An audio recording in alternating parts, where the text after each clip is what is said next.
Omuzadde omwana omulongoofu tebamwegomba bwegombi wabula bamutegeka nga bamukuliza mu mpisa eddiini kw'ossa n'okumuwa ebyenjigiriza ebiri ku mutindo. Salfa Islamic Day and Boarding Primary School ly'essomero erizze okubangulira omwana wo nga bamusomesa eddiini kw'ossa n'ebyensi oba biyite secular. Balina n'enkola eya tahfiz mwe bayita okukwasisa abaana Qur'ani ku myoyo. Abasomesa batendeke, ebisulo birungi ng'ate n'abaana baliisibwa bulungi. Security eggulugulu ate nga n'ebisale by'essomero bisoboka eri buli muzadde. Essomero lisangibwa Buza mu Mpigi District. Okumanya ebisingawo kubira Director Sheikh Salim Busa ku 0701 32 74 64 oba 0772 32 74 64. Salfa Islamic Day and Boarding Primary School. Mathi Agency Services Limited ye kampuni ez'okunazaako bannayuganda ennako naddala abawangalira emitala w'amayanja ng'ebakolera ku nsonga zonna ezeekuusa ku ttaka. Tupunta ettaka wamu n'okugobera ku biwandiiko byonna ebyekuusa ku ttaka kiyite land surveying and documentation. Wayagala okutunda ettaka oba okugula ennyumba ey'ekirooto kyo mu kitundu kyonna ekya Uganda, weekwate Mathi Agency Services Limited tubikolereko mu bwangu ate mu bwerufu obw'ekitalo. Tulina enkola ya agent banking nga tuvunyisa wamu n'okusindika ssente okwetooloola ensi yonna.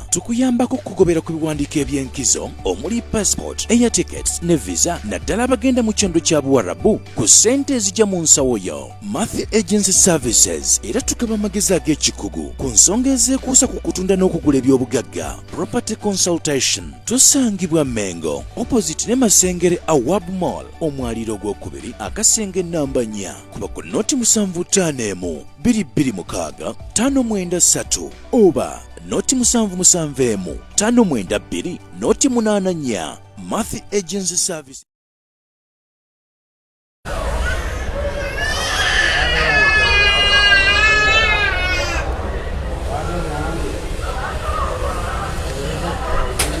Assalamu alaikum wa rahmatullahi wa barakatuh.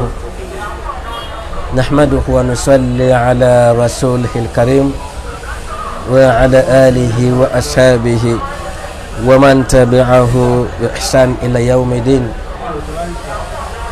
أوصي نفسي وإياكم بتقوى الله كما يقول الله في كتاب العزيز يا أيها الذين آمنوا اتقوا الله حق تقاته ولا تموتن إلا وأنتم مسلمون.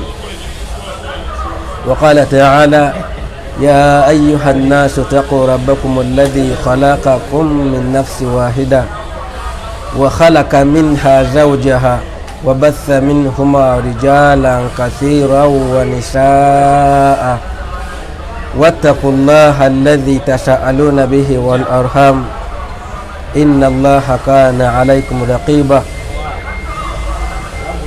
وقال صلى الله عليه وسلم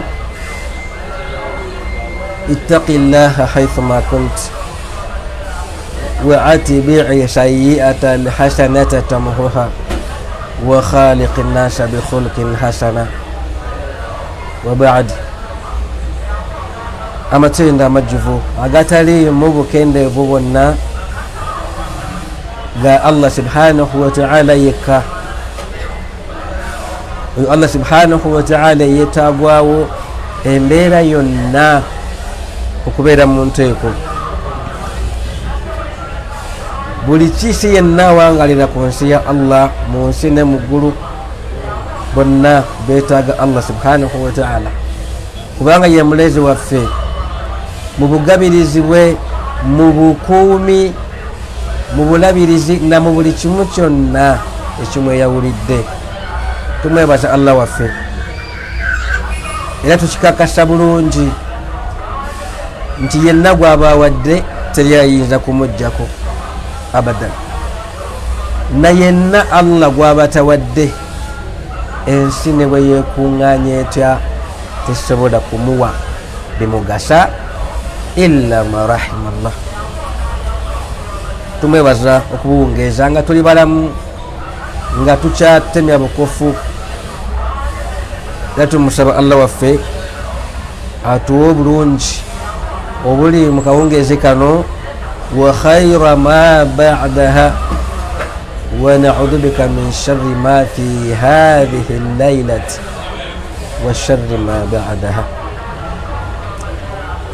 Nakutira sejemu okutya Allah subhanahu wa ta'ala haqqa tukatihi mu bukakafu bw'okumutya n'okunywerera ku ddiini mu mbeera ey'olugenderezo, kubanga okunywerera ku ddiini kwe kulimu okwesiima.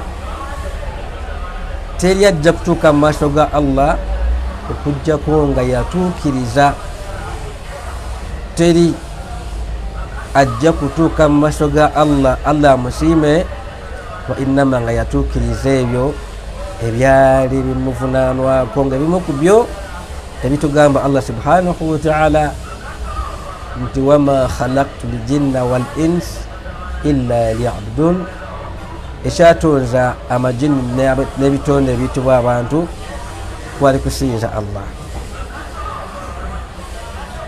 Era mwanattu nekitumya n'ababaka yatugamba nti walaqad ba'athna fi kulli ummatin rasul, ekyatumya ababaka bonna bajja ne mishoni emu. Mishoni ki? an i'budu llaha wajtanibu ttaghut, kusinza Allah subhanahu wa ta'ala n'okulekayo byonna ebisinzibwa nga bisinzibwa mu mukyamu. nabwe kityo tusigalire ku nnono ey'okusinza Allah subhanahu wa ta'ala yekka n'obutamugattako kintu kirala kyonna. Yenna ajja okwesiima yoyo anaakuuma eddiini n'abeera omugonvu eri amateeka ga Allah mpaka Allah lwali tujjulula oba paka Allah lwalizingako ensi eno. Era nga omuteeko gumu gwokka Allah gwe yakoonako mu miteeko egigenda okwesiima gumu gwokka. Muteeko ki? Man aslama wajhahu lillah wa huwa muhsin, abo abanasilamukira Allah subhanahu wa ta'ala ne bakolwa n'ebikolwa ebiraga nti basiraamu, nga bye biriwa okukola emirimu emituufu. Nga mu kukola emirimu egyo emituufu era bakutambulira ku nsonga nnya enkulu newankubadde zisingako awo bungi. Ng'ensonga esooka al ikhlas, nga mu kukulongoosa balongoosa nga banoonyamu kusinisa Allah. Ensonga eyokubiri al mutabaa, bakolanga bwe yasomesa omusomesa omukulu General Muhammad sallallahu alaihi wasallam. Ekyokusatu balina okubanga mwanattu bye bakola biriko ensibuko, ibaada ng'eriko ensibuko okuva mu Qur'an ne mu sunna. N'ensonga eyokuna mwanattu balina kubanga bo bennyini bali mu umbrella y'obusiraamu, al istislaamu lillahi subhanahu wa ta'ala wa tawhid. Bwebamala kubanga abanyikidde mu nsonga ezo, kyavudde agamba Allah nti falahu ajruhu inda rabbihi, bajja kufuna empeera nnene okuva eri omulezi waffe Allah subhanahu wa ta'ala. Wala khawfun alaihim, tebajja kufuna kutya mu kaseera ka kufa. Wala hum yahzanun, wadde okunakuwala nti waliwo kye bagenda okusuwa singa banaaba bavudde mu bulamu bwensi. Tusaba Allah atukuumire ku busiraamu, atuwangalize ku busiraamu, era baba atusse okutujjulula atujjulule nga tuli basiraamu. Olunaku olwalira bitiibwa abalungi tugenda kutunuulira ensonga Allah kwayisiza okutuwa baraka. Ensangi zino abantu baffe babuzaabuziddwa nnyo olw'ebigezo ebyenjawulo Allah byassa mu nsi ye. Waliwo abatamanya ŋŋamba, kambayite batamanya ŋŋamba, bayisa obulango. Oli nagamba nti engabo emikisa, omulala nagamba nti jangu ondabe. Beeranga ku TV z'enjawulo, ku mikutu egy'enjawulo. nagamba nti jangu nkuwa omukisa oli neyeteekawo neyepaatikawo nga agamba nti ye kakensa mu kugaba emikisa. Subhanallah. Abalala natuuka noga nti jangu n'emitwalo 5 nkuwe sente ezira baraka. Weewuunye nti ye tazaagala baraka. Nabwe kityo kekadde tutegeere ekituufu kyeki. Yenna yagala okufuna baraka, Allah okumuwa baraka. Kwata ensonga zino obeere nga ozinywererako, oziwangalireko baleme kufera, kubanga mu bitonde by'abantu ebiyitibwa abantu, ebitonde ebiyitibwa abantu tewali kitonde kigaba mukisa wabula Allah yagaba baraka. Yenna yagala okufuna omukisa nga oyagala kubeera prosperous bintu byokola, oyagala kubeera successful mu bintu byonna byokola, fayo okulaba nti ensonga zino zekwatako. Whoever wishes to be blessed, to be prosperous, to be successful, make sure that you abide by these issues, these points. Ensonga esookera ddala Allah kwayisiza okulaba nti atuwa baraka al-qira'atu al-Qur'an, okusoma Qur'an. Mwanatu ensonga eyo bangi tugibuusa amaaso.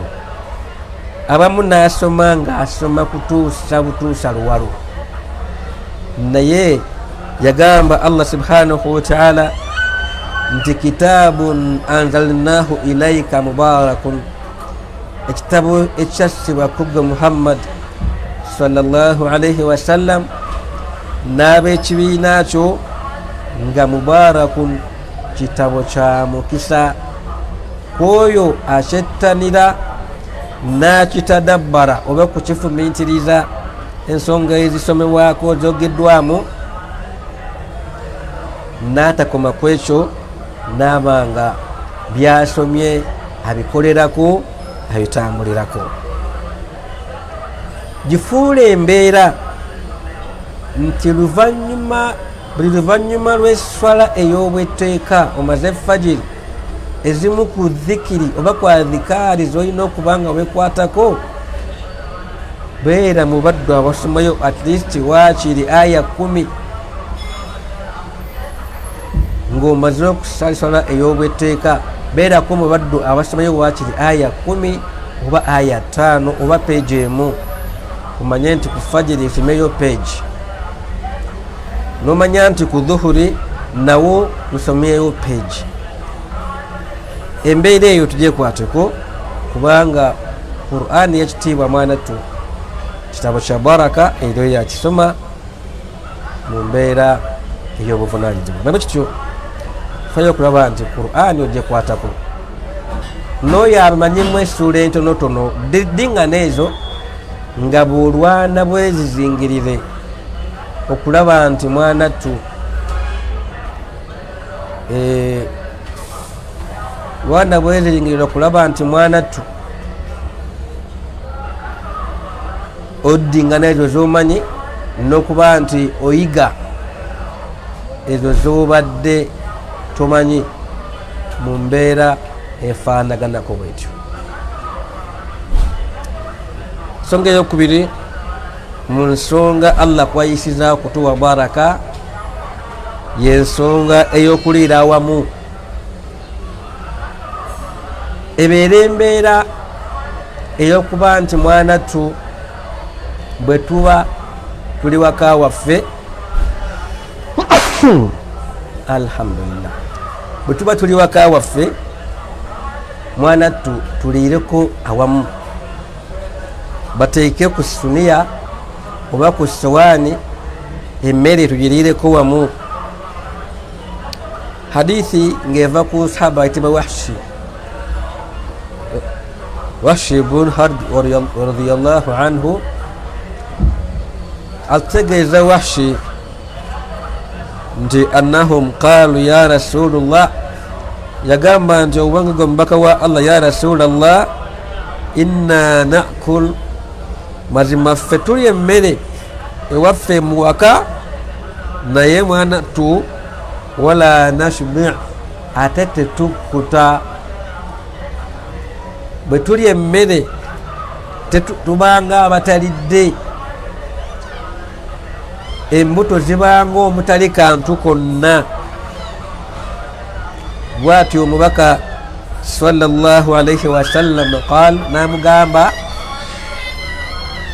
nti fajtamiu ala taamikum, mukuŋŋaanire nga ku byokulya oba ku mmere yammwe,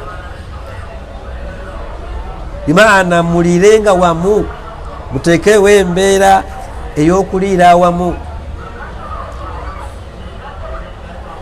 Oluvannyuma wadhkuru sma Allah, emuba nga mmaze okukuŋŋaana nga mutudde ku lujjuliro oba mutudde ku kyokulya kyammwe mukuŋŋaanidde ku suniya emu, musomenga bisimillah. Wadhkuru sma Allahu alayhi, mugisomerengako bisimillah emmere gye mugenda okulya. N'atubuulira nti bwe munaamalanga okusoma bisimillah ku mmere eyo, yagamba omubaka sallallahu alayhi wasallam nti yubariki lakum fihi, Allah ajja kuba abawa omukisa mu mmere gye munaaba mukuŋŋaaniddeko nga mulya. Ne bwe kityo enkola eyo ebadde eteera okulabibwako nazzi kuno. Ffe twakuŋŋaaniranga ku lujjuliro, era nga waliwo n'obuwaayiro obulina okutuukirizibwa, ng'obumu ku buwaayiro obufuga olujjuliro olwo, ekisooka tosimba lukono, ekyokubiri toswankula ng'olya, ekyokusatu bwe kibanga enva ezafumbiddwa nnyama oba kyennyanja tosooka kulya kifi, bakikuteera mu bakuli naye tokikwatako, osooka kukoza supu. N'ensonga endala yakifuganga olujjuliro olwo kwali kulya emmere ekuli mu maaso, ate nga tova wooliiridde okuggyako nga abantu bonna bootudde nabo bamaze okulya. Eyo yali mpisa naye nga ekwataganira ddala mu mpisa z'Obusiraamu. Naye ennaku zino ebintu byasukira ddala nti buli omu bamuteera ku ssowaani ye. Osanga ne ssemaka ng'alina akafo omwaliira emmere ye, eyinza okuba ruumu bwetyo nga tekkirizibwayo muntu yenna agendayo ng'omukulu alya. Era nga mwanattu bw'aba agenda okulya ajjamu ekkanzu oba essaati n'agiwanika kasumaali n'alannama, oba n'atuula entuula yonna gy'aba yagadde okutuulamu. Era nga yenna abuuza oba omukulu waali amutegeeza nti awo omukulu kamala okulya ajja kujja. Naye ng'ate ekisinga obulungi kwe kuba nti emmere tugiriira wamu, kikuwa embeera ey'okumontalinga endya y'abaana baffe, kikumanyisa ani aliisa kkono ani aliisa ddyo, kiwa n'embeera gy'olina okutendekamu abaana endya entuufu ey'omu bantu. Hatta kizza n'omukwano nti ssemaka bw'abanga atudde ne mukyala we, buli omu n'akuza munne waakuza nga bakozezza wamu. Mulimu n'embeera y'okuddiza munne ekifi, noga nti akafi kano kennumyeko kampoomedde, nkakuddiza naawe okalyeko. Tujjukire nti amaka gonna agabeeramu baraka, gatandika nakuba nga gakwatagana. Era amaka agakwatagana okuba nti baliira wamu, mwanattu olw'okuba gabeeramu essanyu, mubeeramu ne baraka. yenna yagala okufuna baraka beera mu baddu abalerako awamu. Omwami ererako wamu ne mukyala wo, omukyala alindako bala akumewo oba tusobola kugumiikiriza, mulireko wamu. Hata ne mu nnaku ez'okusiiba ennaku za sunna mutekeewo puroguramu nti futaali nyamufumba vaayo ku mulimu gye tukyebulukire waka, mulire ku sawaani emu ensonga eyo ez'omukwano awamu n'ensonga ereeta ne baraka wakati w'abafumbo abagalana. Allah n'abawangazanga obulamu bwabwe bulimu omukisa. Ensonga eyokusatu ereeta baraka, ku nsonga ezo ereeta baraka y'ensonga eyitibwa birrul walidain, okuyisa obulungi abakadde. Ensangi zino tutunuulira emikolo gy'abantu, omwami kawasa agenda n'aleeta ebintu ku buko, aguze TV inchi 43 ba inchi 6 n'olubaati, n'atwala firiji, entebe, obusawo bwa sukaali kilo 5 nga bungi. N'olabanga eddiiro lyewazaala omukyala gyagenza okumujja, gye wazaala omukyala mwanattu eddiiro ng'olaba nti omukulu alhamdulillah, si kibi, wabula kyali badde kisuufu nnyo singa ebintu byennyini ebyo maama w'omugole omwami ebintu ebyo abirina. Kyali badde kirungi nnyo ng'ebintu by'osomye okutwala ku buko maama waakuzaala naye ebintu ebyo abirina. Naye kyewuunyisa nti ebintu tubisomba, naye nga nnyabo eyakeera enkyokuzaala olulenzi amatiribona ali ku ka 14 inch ak'olubuto, mukazi wattu kaalaba nga kalina ne sawundi ekavaamu eraga nti kakaddiye nga kalinga akalimu generator. N'olaba entebe omukulu mwatuukira nga azze okulaba nnyina nga toyinza kugituuzaako mikwano gye, era nga ebiseera ebisinga yemu ku nsonga egaana omukulu okutwala mikwano gye gye bamuzaala oba eri maama we okumukyalirako oba okumuwa ku salaamu. Ennyumba maama we mwasuulanga n'ekisenge mwe baategekera nti omukulu mwatuukira bw'aba azze okulaba ku nnyina ng'alabira ddala nga mutuufu. Naye kyewuunyisa nti bamaama abo newankubadde batawaana baabonaabona okutuzaala ne batulera tubassaako attensioni ntono nnyo. Mukazi wattu ng'akanyama alina kalinda kukanya ku iidu, kasukaali ng'amala kuba simu, oluusi ng'amala kubuuza omukulu taata oli bize oba njogereko naawe, kunagani nakuddira maama alina mukatonna meeting gyenimu nakuddira. Subhanallah. Ensonga ey'okuyisa abakadde ababiri naddala maama ono n'olongoosa gy'ali n'omuyisa bulungi y'emu ku nsonga ereeta baraka mu buwangaazi bwaffe, mu bulamu bwaffe.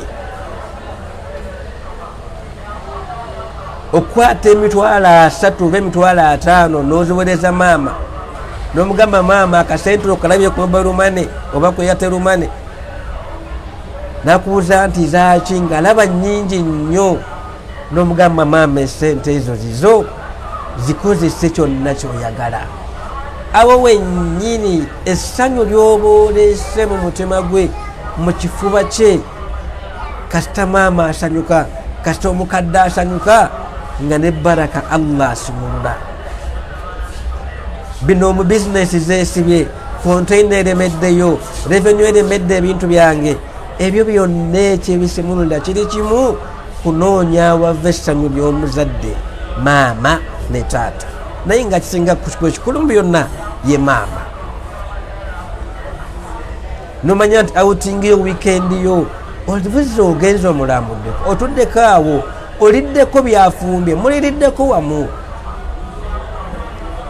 Naye munnange kyewuunyisa nti bo tetubafaako tubawa attention ntono olwokuba tebakomplaininga.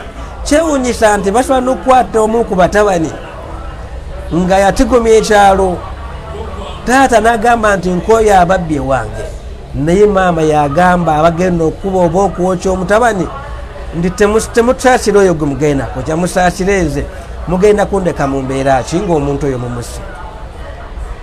Ne balyoka bakwatibwa ekisa ne bagamba leka ekinene kyawanga kigende kisa tusukubyemu emigga egimala. Oyo ye maama. Abange okuyisa obulungi maama, okulongoosa eri omukadde yemu ku nsonga zeeta baraka. Tonoonya mukisa walala wonna, noonya wava essanyu lya maama, muyiyizeeko nga ye tamaze kukusaba, muwe ku surprise. Muwe ku surprise. Buli omu ku ffe amanyi omukadde byasinga okwagala. Abamu baagala nnyo okulya ku nnyama, abalala baagala nnyo amata. Kikirimu buzibu bwonna kumupangisiza amata ga mwezi ng'omulaalo omugamba swalanga lita 5 buli lunaku ewa maama. Sente zo nja zikuweereza. Naye munnange tulekerera awava emikisa ne tulondoola ate ne tusanyesira awava obusungu bwa Allah subhanahu wa ta'ala. Nsanyusa ekitonde nga tekigenda kusiiba wadde okusabira ku dduwa. N'oleka omuntu agenda okusigala ng'akusabira buli lwanaalowooza ku by'omukoledde, alowooza akasente k'omweza n'awanika emikono, Allah wange mugaziyize, muteerereze omwana wange, muteeremu obwangu mu byakola, mugabirize omuwe riziki. Abange emikisa giri mu bakadde ababiri mu kunoonya abantu abo okuba nti tubasanyusa. Yagamba Allah subhanahu wa ta'ala nti wawaswaina al insana biwalidayhi hamalathu ummu, twakutira omwana Adamu okuba nti ayisa bulungi abakadde ababiri, naddala maama wahunani ala wahun, eyayita mu buzibu ku buzibu, wafisalu fi amaini, namuyonseza emyaka 2 egyomuderengano. Yagamba Allah nti anishkuru li, munebaze nze Allah wammwe, wali walidaika, ne bakadde bammwe nabo mubebaze mubasiime. Allah bwakusiima yagamba nti wala in shakartum la azidannakum, bwemunanneebaza nja kubongera. Allah kyonna kibeeramu okuba nti Allah akwongera, ekintu kyonna ekibeeramu okukwongeza kwa Allah kiba kirimu baraka, era nawe oba oli wa mukisa. Ku nsonga y'abakadde tetutunuulidde basiraamu si basiraamu, ne bwabeera mukadde wo nga si musiraamu, kikakatako okulaba nti omuyisa bulungi, kubanga ye yakuzaala gwe mumwe wava, kabeere nga ye maakiriina, nga ye seveeri oba nya lyonna mangadaleena, naye nga ye mukadde we ye maama, kyatteeka okuba nti omuyisa bulungi. Era bwawanika emikono ng'asaba Allah akuteremu baraka, kwanguyize edduwa ye gy'asaba eri mustajaba eyanukulwa. Ensonga eyokusatu, Allah mwayisiza okutuwa baraka kwe kulya ddaako.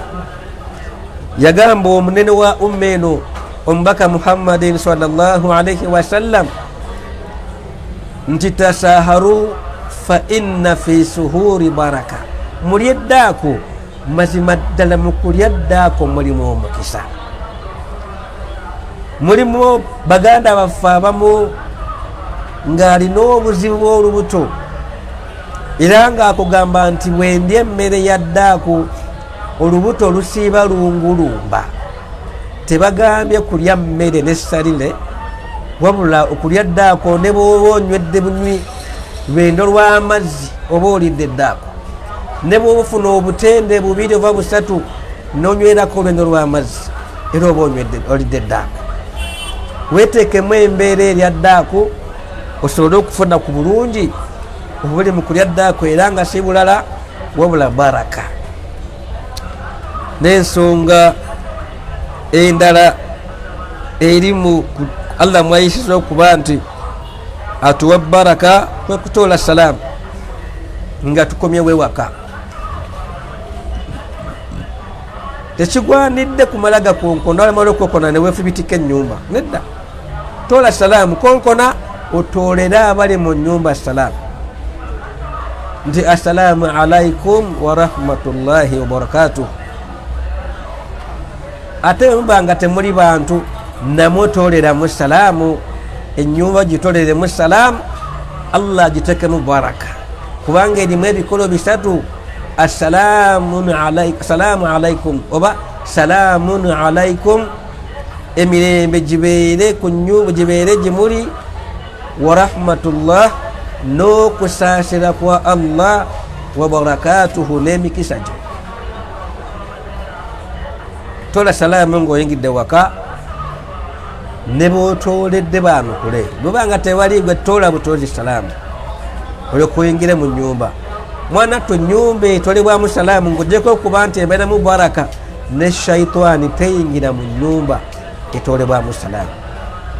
Nabwe kityo efuuka embeera nga ne bw'oba ofulumye wabweru nodda noba era siteru tola salaamu oba olina gyogeza okugula ku dduuka komawo tola salaamu buli buyingira nalwoyingira mu nyumba beera mu baddu abatola salaamu.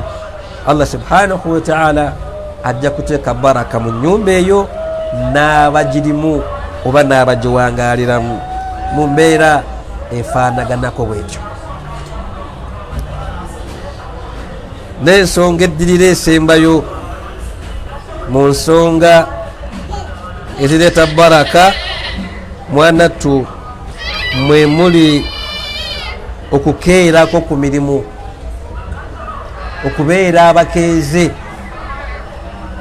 Yagamba omubaka sallallahu alaihi wasallam era nga yali dduwa gye yasaba yagamba omubaka sallallahu alaihi wasallam nti Allahumma barik l ummati fi bukuriha Allah wange nkusaba oteeke omukisa ku bantu b'ekibiina kyange bwe bakeerera ku bukeeze bwabwe oba mu kukeera kwabwe.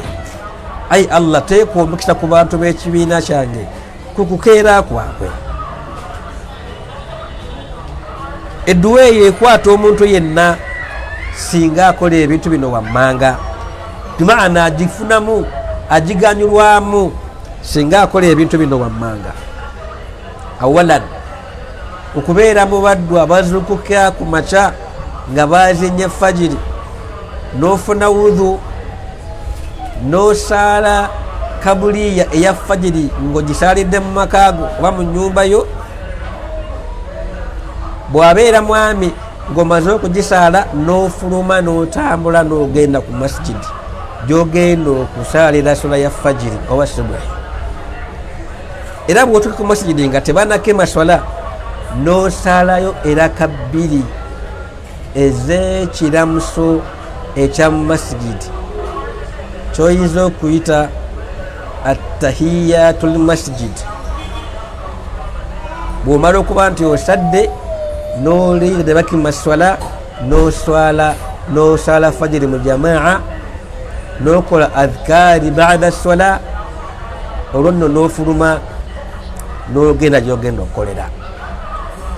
Process eyo yonna mwanattu ekutuusa ku bantu abagenda okufuna baraka z'olunaku ti ne malayika eziripootinga ku maca nga zijja ku jjute ey'emisana ziripootinga nti twamusanze asaala n'ezizzeeyo waggulu okuleka nga ziri off jjute ey'ekiro ziripootinga nti tumulese asaala. Era line up egenda eri listed nga mu bantu abawandikiddwa ku basadde olunaku olwo obeera omu ku bo ne baraka z'olunaku olwo mwanattu ziba zikuli mu 5 mu mbeera efaanaganako bwetu. Nabwe kityo tubeere mu baddu abakeerako tekikoma ku ekyo n'ogenda ogenda okunoonyeza riziki. Hadithi ya sahaba ayitibwa Sohar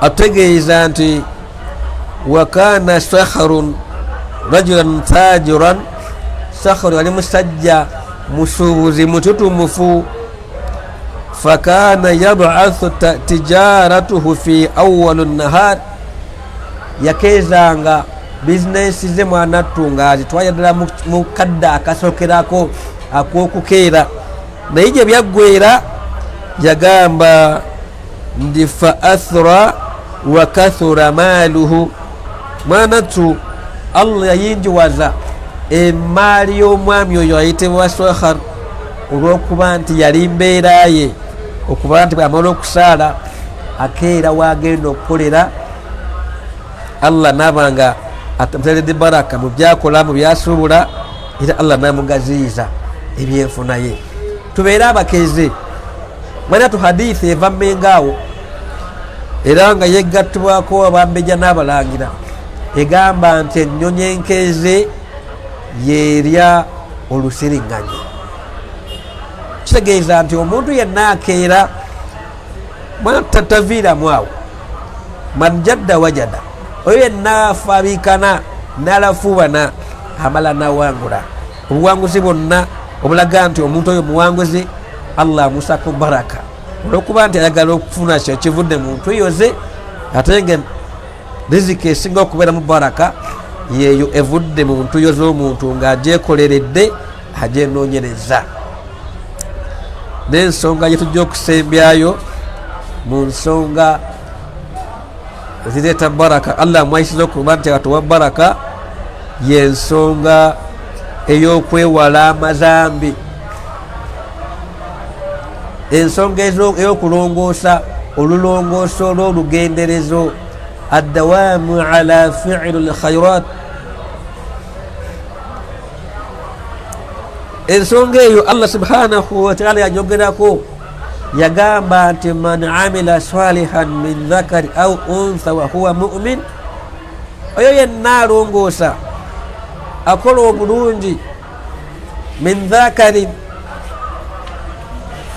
nga mwami au untha bamukyala wa huwa mu'min naye nga musiraamu mukkiriza yagamba Allah subhanahu wa ta'ala nti falanuhiyannakum hayatan tayyiba Allah subhanahu wa ta'ala ajja kumuwa obulamu obulungi man amila salihan oyo yenna alongoosa akola obulungi min dhakarin au untha wa huwa mu'min falanuhiyannakum hayatan tayyiba Allah subhanahu wa ta'ala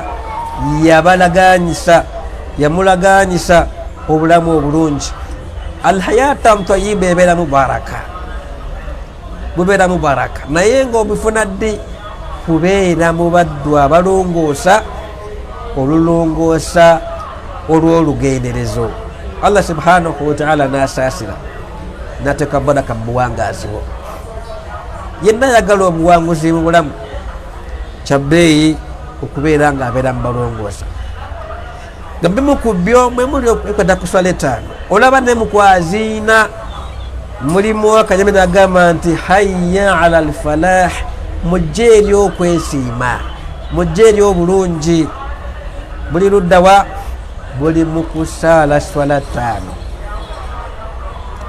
obugagga obuwanguzi baraka zonna ziri mu kulongoosa naye ngaokulongoosa okwo bwe muli n'okuyimirizaawo eswala ettaano nabwe kityo mbakutira sejemu okulaba nti ensonga ezo mwana tutuzettanira Allah subhanahu wa ta'ala atuwe baraka mu mbeera efaanaganako bwetyo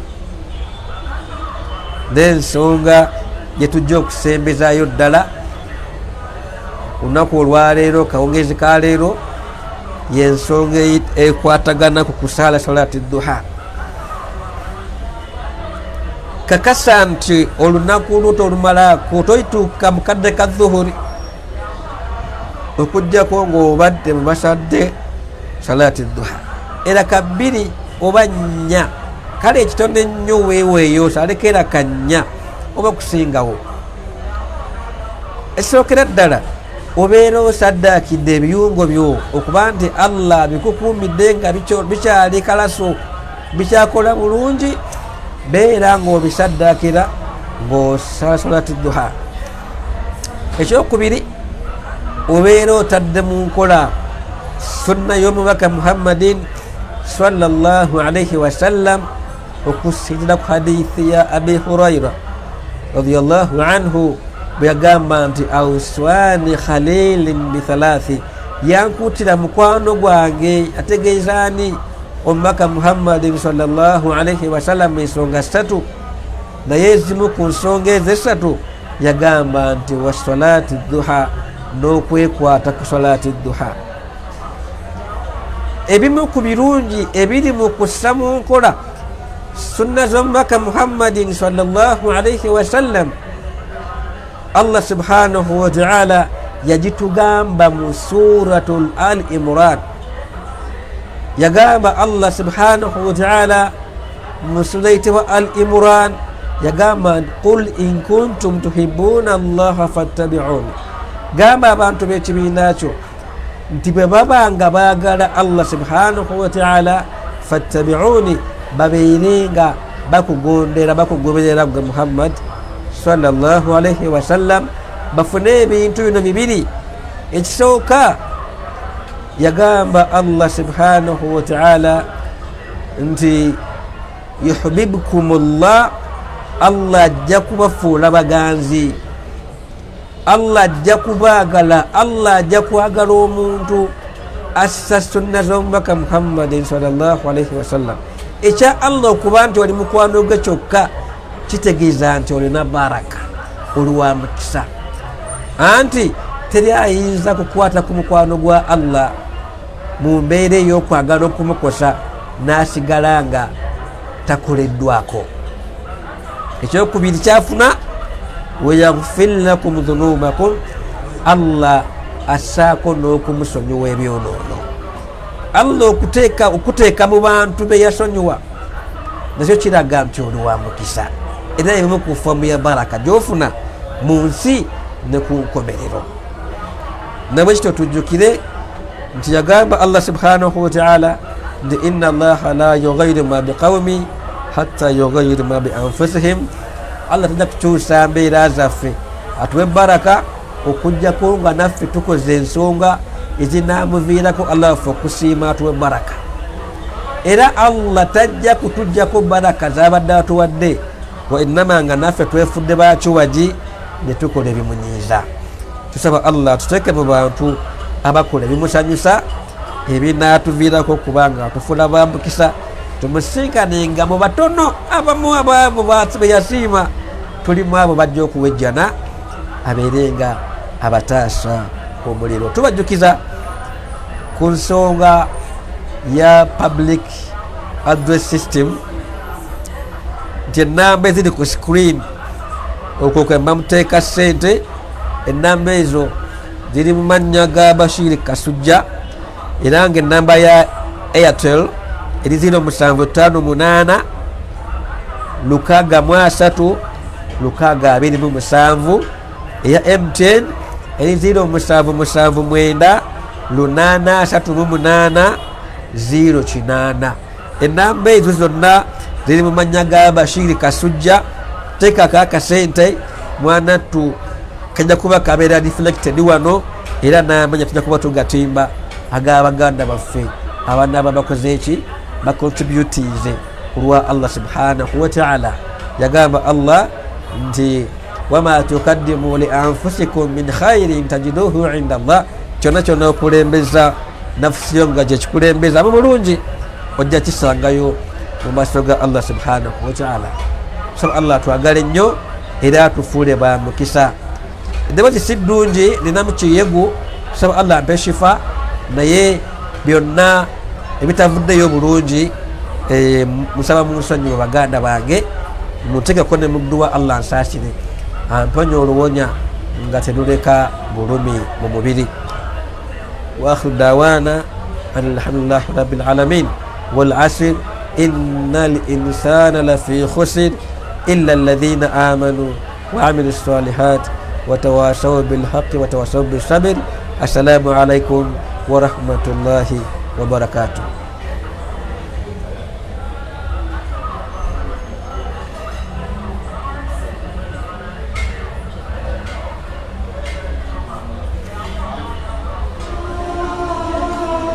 Omuzadde omwana omulongoofu tebamwegomba bwegombi wabula bamutegeka nga bamukuliza mu mpisa eddiini kw'ossa n'okumuwa ebyenjigiriza ebiri ku mutindo. Salfa Islamic Day and Boarding Primary School ly'essomero erizze okubangulira omwana wo nga bamusomesa eddiini kw'ossa n'ebyensi oba biyite secular. Balina n'enkola eya tahfidh mwe bayita okukwasisa abaana Qur'ani ku myoyo. Abasomesa batendeke, ebisulo birungi ng'ate n'abaana baliisibwa bulungi. Security eggulugulu ate nga n'ebisale by'essomero bisoboka eri buli muzadde. Essomero lisangibwa Buza mu Mpigi District. Okumanya ebisingawo kubira Director Sheikh Salim Busa ku 0701 32 74 64 oba 0772 32 74 64. Salfa Islamic Day and Boarding Primary School. النور في الدنيا